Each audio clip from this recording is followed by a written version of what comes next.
1113 universities और 43,796 colleges है India में। फिर भी वर्ल्ड की टॉप 200 यूनिवर्सिटीज में यूएस की 56 यूनिवर्सिटीज आती हैं और इंडिया की आती है सिर्फ 2। बात करें स्विट्जरलैंड और स्वीडन जैसी कंट्रीज की, जहां हायर एजुकेशन कंप्लीटली फ्री है, ये दोनों कंट्रीज ग्लोबल इनोवेशन इंडेक्स में वर्ल्ड लीडर्स हैं।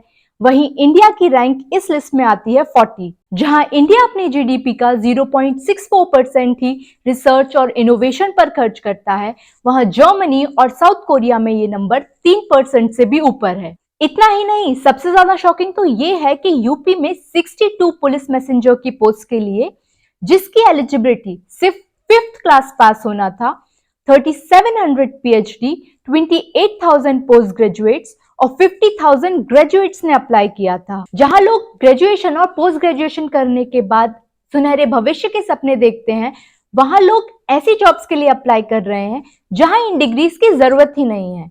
मतलब लोगों के पास डिग्रीज तो हैं, लेकिन उसका कोई यूज नहीं है। आज के इस वीडियो में हम बात करेंगे कि इंडियन एजुकेशन सिस्टम, जिसकी एक रिच हिस्ट्री रही है, आज इस कंडीशन में क्यों है और वो क्या कारण है जिनकी वजह से इंडियन एजुकेशन सिस्टम आगे बढ़ने की बजाय पीछे जाता जा रहा है। एंशिएंट इंडिया में स्कूल्स को गुरुकुल कहा जाता था, जहां शिष्य यानी कि स्टूडेंट्स अपने गुरुओं के साथ ही रहा करते थे।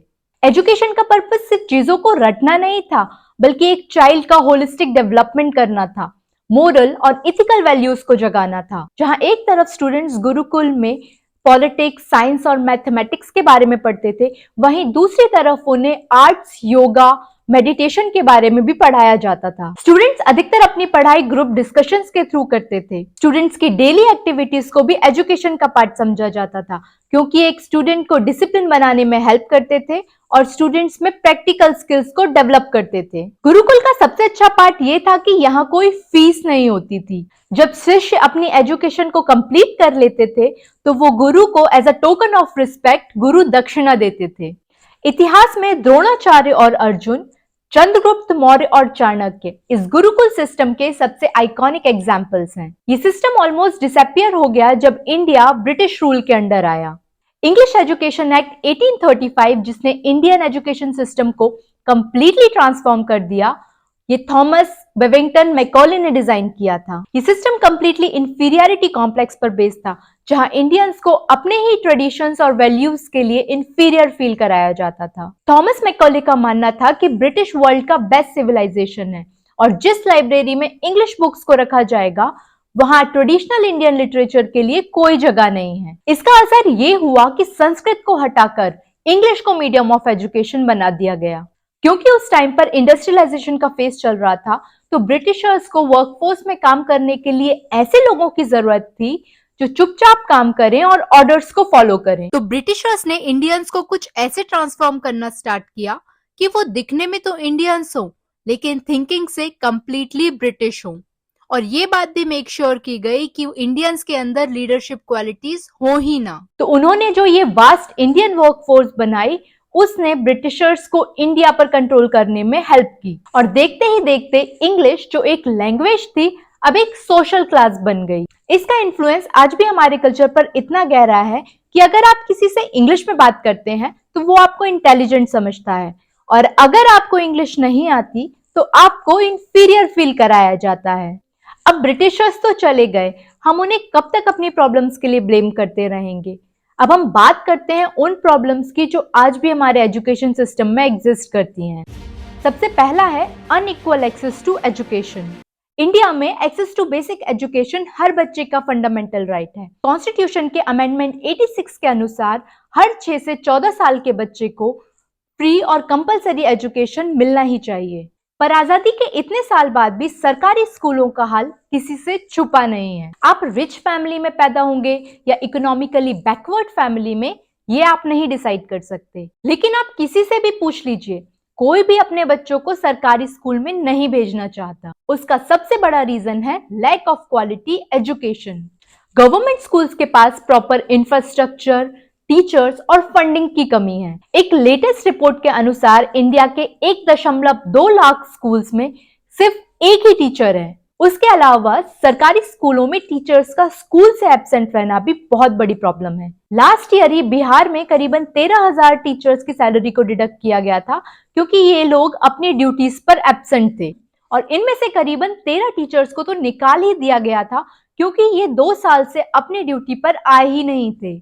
इसमें सबसे बड़ा लॉस उन स्टूडेंट्स का होता है जिनके पास गवर्नमेंट स्कूल में जाने के अलावा और कोई ऑप्शन नहीं होता। Section 12 of right to education act के अकॉर्डिंग प्राइवेट स्कूल्स को 25% ऑफ देयर सीट्स सोशली और इकोनॉमिकली बैकवर्ड स्टूडेंट्स के लिए रिजर्व करना मैंडेटरी है। बात सुनने में जितनी अच्छी लगती है उतनी ही प्रैक्टिकली मुश्किल है, क्योंकि अधिकतर देखा गया है कि जो बच्चे सोशल और इकोनॉमिकली बैकवर्ड क्लास से आते हैं वो ऐसे स्कूल्स में कल्चरली फिट नहीं हो पाते और उन्हें और उनके पेरेंट्स को डिस्क्रिमिनेशन फेस करना पड़ता है। दूसरा रीजन है बढ़ता हुआ कंपटीशन। इंडियन एजुकेशन सिस्टम में स्टूडेंट की इंटेलिजेंस उसके ग्रेड से कैलकुलेट की जाती है। हमें हमेशा यही बताया जाता है कि अगर अच्छे मार्क्स नहीं आएंगे तो अच्छी नौकरी नहीं मिलेगी। इस कंपटीशन को सोशल फैक्टर्स भी बहुत बढ़ावा देते हैं, जैसे कि अगर किसी के पेरेंट्स डॉक्टर हैं तो ये बचपन से ही तय हो जाता है कि उनके बच्चे बड़े होकर डॉक्टर बनेंगे, और डॉक्टर नहीं तो फिर इंजीनियर बनेंगे।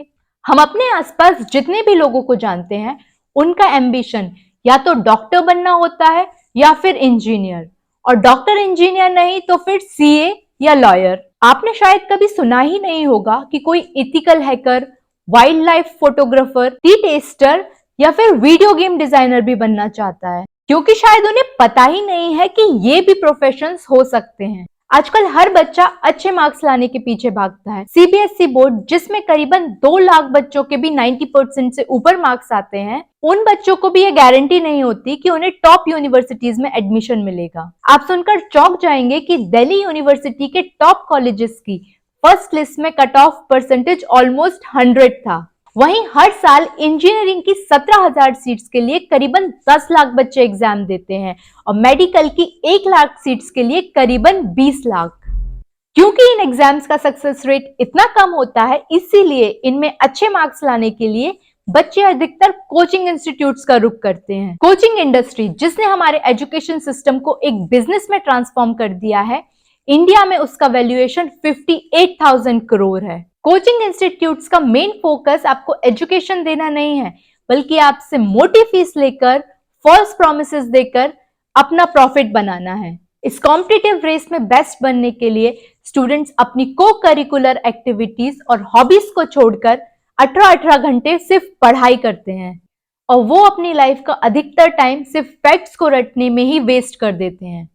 इस कॉम्पिटिटिव कल्चर का असर स्टूडेंट की मेंटल हेल्थ पर पड़ता है, जहां वो फेलो स्टूडेंट्स को अपना दोस्त ना समझकर एक कॉम्पिटिटर समझते हैं। एनसीआरबी के डेटा के अकॉर्डिंग पिछले 10 सालों में स्टूडेंट सुसाइड के केसेस में करीबन 70% का इंक्रीज देखने को मिला है। कंपटीशन अच्छा है, लेकिन तब तक जब तक वो किसी को जान लेने पर मजबूर न कर दे। तीसरा रीजन है आउटडेटेड करिकुलम। हमारे मोबाइल फोन, फ्रिज, वाईफाई सबकी टेक्नोलॉजी में चेंज आता है।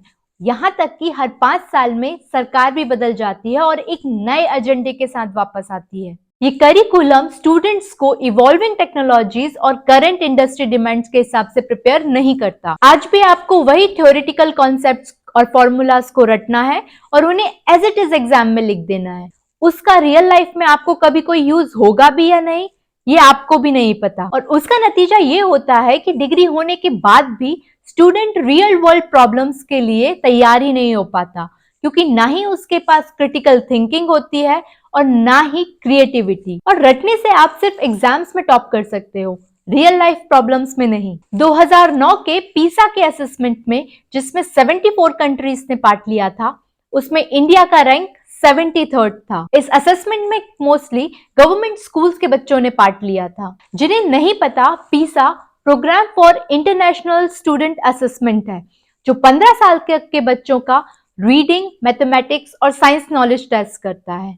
इस असेसमेंट का प्राइमरी मोटिव ये टेस्ट करना होता है कि स्टूडेंट्स इवॉल्विंग टेक्नोलॉजी से कितने अवेयर हैं। तो आप समझ ही सकते हैं कि गवर्नमेंट स्कूल्स की सिचुएशन क्या है। नंबर 4 है lack of governance, fake degrees, exam paper leak.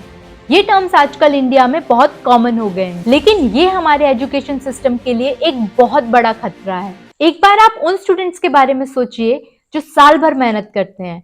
कितना डिमोटिवेटिंग होता होगा उन स्टूडेंट्स के लिए जब उन्हें पता चलता है कि उनका पेपर कैंसिल हो गया है क्योंकि उनका पेपर लीक हो गया था। लोग चीटिंग करने में तो इतने क्रिएटिव हो गए हैं कि वो अपने स्लीपर्स में भी ब्लूटूथ डिवाइस छिपा कर लेकर जाते हैं ताकि वो अच्छे से चीटिंग कर सकें। और अगर यूनिवर्सिटीज की बात की जाए तो बहुत सी यूनिवर्सिटीज तो ऐसी हैं जो सिर्फ कागज पर एग्जिस्ट करती हैं लेकिन रियल लाइफ में नहीं। कुछ यूनिवर्सिटीज का तो कैंपस ही एक कमरे तक सिमट कर रह जाता है। लास्ट ईयर ही दिल्ली में पुलिस ने एक ऐसे रैकेट को पकड़ा था जो आपको 10th से लेके पीएचडी की डिग्री तक दे सकता है और इस डिग्री की कॉस्ट आपको पड़ेगी 20,000 रुपए से लेकर 2 लाख रुपए तक।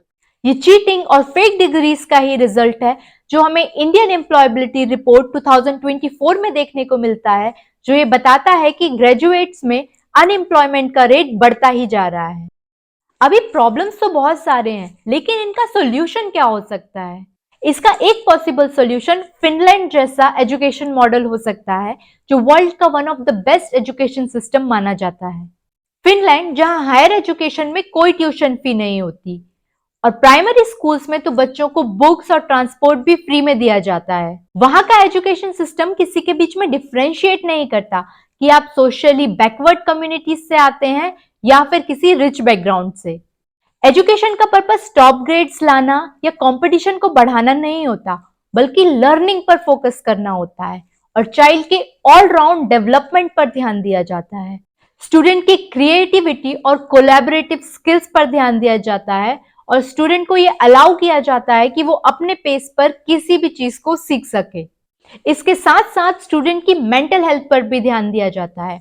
हर स्टूडेंट जो भी मेंटली बर्डन फील कर रहा है उसे एक काउंसलर असाइन किया जाता है ताकि स्टूडेंट उस काउंसलर से बात कर कर अपने आप को रिलैक्स कर सके। क्योंकि इंडियन एजुकेशन सिस्टम वर्ल्ड का one of the biggest education system है, तो जो एग्जिस्टिंग पब्लिक और प्राइवेट स्कूल्स का गैप है उसे ओवरनाइट चेंज नहीं किया जा सकता, लेकिन एक छोटी सी शुरुआत एक सुनहरे भविष्य का रास्ता जरूर बना सकती है।